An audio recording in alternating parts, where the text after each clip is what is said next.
Hello, everybody. Jimmy Smith here from the Wine with Jimmy channel. Thank you for clicking by. This channel is all about wine, wine, wine. If you are looking to get information about a specific topic in wine, you'll find it here.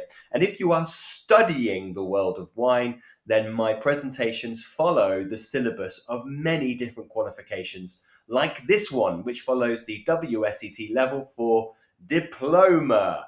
So this is looking at the beautiful country of Portugal. And we're here on series 5, looking at Bairrada, which is that coastal area in central Portugal. And we're on part 2 here, looking at the red wines, specifically the grape variety Baga, and how it is made. If you do have any comments, if you have any questions, maybe you have been to the region, you know the wines, you know some key producers, please do get in touch. You can comment on this video below. This video is a free video, but part 1 and part 3 are only available to those of you who subscribe to my e-learning portal, and details on that are across at www.winewithjimmy.com. Okay, let's have a look first of all where this wine region is found within Portugal. And you'll see I've highlighted here in red. It is to the south of areas like Vineyard and the Douro. So Vineyard, very famous for the city of Porto, and it sits to the south of that, nestled to the west from the Douro area, but north of the Tejo. Okay, so it's the red highlighted area. Now, red wines in this region account for about 2/3 of production. And the key grape variety by a country mile is the Baga grape variety. So this grape variety probably originates from Douro, which sits just to the east. So I've highlighted this on this map, and you see I have put an arrow in here for its movement. The grape has moved more to the west. We know this because the grape variety has much greater morphological diversity than in Bairrada or anywhere else. So we think it started in the Douro area and moved west towards the coast. There's much less variability in Bairrada. Now, quite simply, the etymology is that Baga means berry in Portuguese, as in a grape berry. So what about some of its key characteristics? So we have long, compact bunches of relatively large but thin-skinned berries, like you see in your picture. They are susceptible to bunch rot because of their compactability, but they are resistant to powdery mildew, which makes it fairly useful in its location. It's quite a vigorous vine, fairly productive, and it will need a lot of management in the vineyard. And it's also quite late ripening. And as my first part went through, there can be problems with late ripening varieties because of the amount of rainfall you can get in this region. Remember, in the last video, I mentioned something like 800 to 1200 millimeters of rain per year, with the extreme being up to around 1600 millimeters of rain per year. So, grape growing. So, Baga tends to be either loved or loathed by growers as well as those who drink it, the consumers. Now, grape growers will face the dilemma of leaving the grapes on the vine long enough to achieve full ripeness. And that's particularly of the tannins versus that high risk of September rains. And of course, we know that's quite frequent here because of the Atlantic location.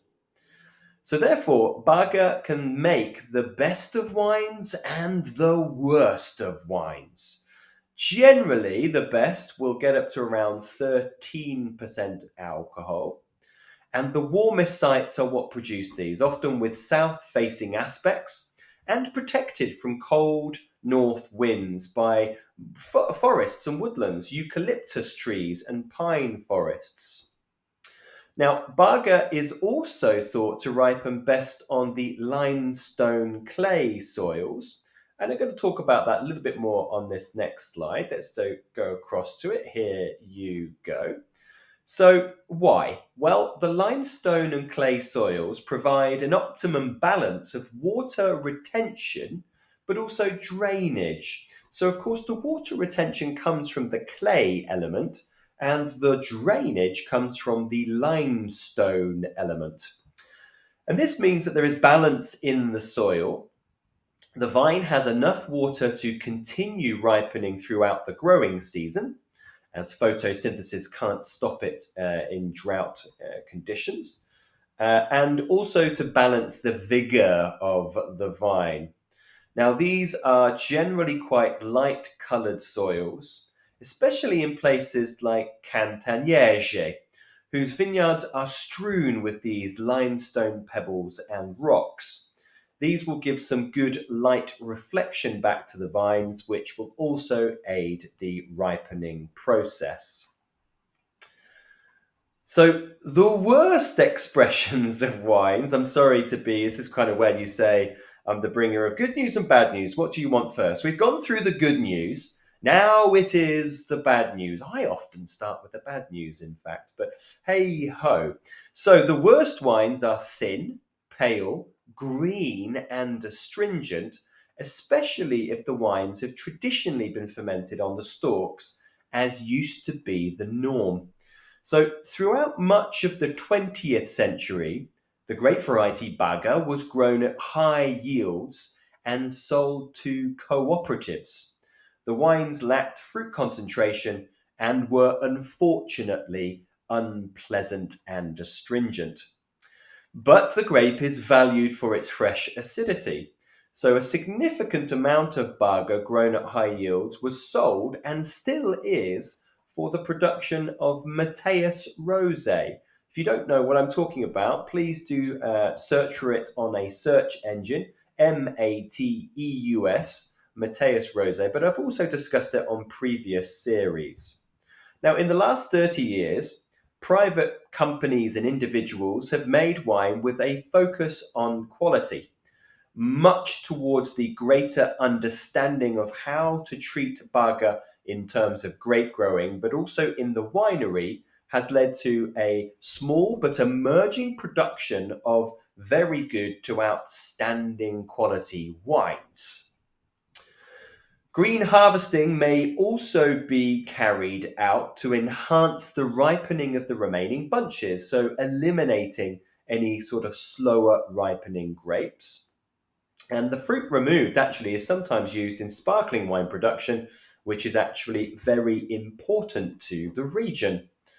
Now, the whites are cane pruned, but Baga is grown on a cordon to reduce yields and control vigor. This is the Vadio vineyards of Cansalinha that you see here in your picture. Now, traditionally, Baga wines were fermented on stems. Now, the picture I've got here is not from Bairrada or Portugal, but from my winery, Bear Green Winery in Surrey, showing you a fermentation here with stem inclusion. Now, this is the traditional process here in Bairrada with Baga. And this contributed to the reputation of wines best drunk after a long amount of aging in bottle. But most modern and forward-thinking producers will choose to destem. But there has been a return to a proportion of producers using some whole bunch or adding back some of the stems to the ferment, like in the process you see with my winery. This can give a fresher fruit character to enhance aromas because you have whole bunches and berries in there, which in essence go through a localized semi-carbonic maceration. And the stems can give better structure, some tannic structure. So therefore you get brightness and structure, which enable good longevity in the wine. Now, fermentation vessels are mixed from stainless steel tanks to open concrete vats, and even the granitic traditional lagars, the shallow troughs that one finds very commonly across Portugal. Now, maturation is most commonly carried out in large barrels, so typically 500 to 650 litres of French oak. But traditional producers will still use the large tonnes, which are made from either Portuguese oak or Brazilian hardwood. Now, other producers who choose to mature their wines in large vessels are using fûtres made from French, Italian, and even some Austrian stockingers are coming in play as well. The result is that these great wines can have aromas of forest fruits when they are young, but they develop depth and complexity of black plums, herbs like mint and pine and eucalyptus, olives like you'll see at the bottom of your slide, smoke, tobacco towards the bottom left. And as the tannins soften in the bottle, you'll typically find it getting a little bit more sort of meatier, earthy, and gamey. It typically has very high acidities and tannins as well, and a medium body behind it. They typically often say that Baga is a little bit like Nebbiolo or Chisinamaro from Greece. There's kind of a similarity between this holy trinity of red varieties.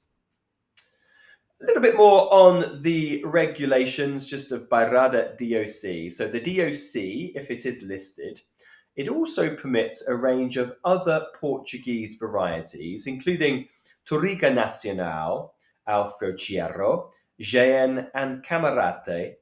That specific last one is a local variety that produces full-bodied, medium tannin wines with red fruit character.